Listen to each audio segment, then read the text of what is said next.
Dites-moi, Madame Barré-Sinoussi, puisque vous avez passé une bonne partie de votre vie à chercher justement une solution au sida, c'est vous qui, je le rappelle, avez co-découvert le VIH. Où en est-on d'un éventuel vaccin, par exemple ? La recherche progresse. Il ne faut pas croire qu'on aura un vaccin demain, ni après-demain. La recherche progresse avec, par exemple, l'identification d'anticorps qui sont extrêmement puissants, oui. Et qui peuvent bloquer le virus. Et d'ailleurs, ces anticorps commencent à être utilisés aussi pour être évalués en thérapeutique. Oui. Mais les chercheurs sont en train de voir s'ils peuvent trouver un vaccin qui va induire ce type d'anticorps. Ça ne va pas se faire tout de suite. C'est compliqué, c'est très compliqué. C'est très compliqué pour multiples raisons. On parle souvent de la variabilité, mais il n'y a pas que ça. Je peux rentrer dans les détails, mais c'est extrêmement compliqué. C'est pas compliqué seulement pour le VIH. N'oublions pas qu'on n'a pas de vaccin pour beaucoup d'autres maladies et que probablement les raisons sont un peu similaires. Donc on retourne aujourd'hui aux fondamentaux de la vaccinologie. Vous pensez qu'un vaccin est possible pour autour de 2050 ou c'est trop tôt ? Je ne vais pas vous répondre parce que je n'en sais rien. Oui, exactement, j'en sais strictement rien. Ce que je sais, c'est qu'aujourd'hui, la façon dont la recherche est réalisée est rationnelle et que j'ai beaucoup plus d'espoir qu'il y a, je dirais, une dizaine d'années. Il vous semble évident, Madame Barré-Sinoussi, que le sida n'a plus la même image dans le grand public et même au niveau des politiques qu'il y a 25 ans.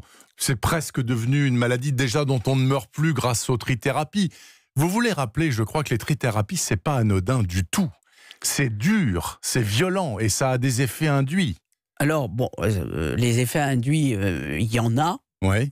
Pas tout le temps. Oui. La qualité de vie, quand même, majoritairement chez les patients qui sont sous traitement aujourd'hui est bonne. Mais ce qu'il faut bien souligner, c'est que ces trithérapies, c'est des trithérapies à vie. Oui. Que parfois, il y a effectivement des effets secondaires et qu'il faut à ce moment-là changer le traitement chez les patients. Il faut aussi signaler que chez un pourcentage de patients quand même significatif, il y a sur le long terme le développement des cancers, des maladies cardiovasculaires, des troubles métaboliques dont le diabète par exemple, sous traitement. Donc, c'est pas si anodin que ça, comme vous dites, puisqu'il peut y avoir ce qu'on appelle comorbidité non-sida. Une dernière question, Françoise Barré-Sinoussi. Il apparaît dans certaines régions du monde, semble-t-il, des souches résistantes. C'est-à-dire qu'on est peut-être face à demain une nouvelle épidémie sur laquelle les trithérapies ne fonctionnera pas. C'est une vraie inquiétude dont il faut prendre compte ? C'est effectivement une véritable inquiétude. En 5 ans, on a vu passer de 5 à 15% de formes résistantes au traitement chez des personnes nouvellement infectées par l'infection VIH. Ça veut dire que ces personnes ont elles-mêmes été contaminées par un virus résistant au traitement.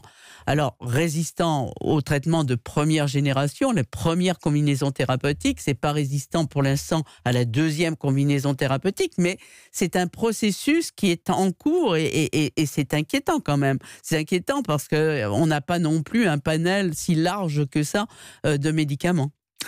Merci beaucoup Françoise Barré-Sinoussi, donc présidente de ce 25e SIDAction. Je vous souhaite un bon week-end et bon courage Madame Barré-Sinoussi. Et donc on l'a bien compris.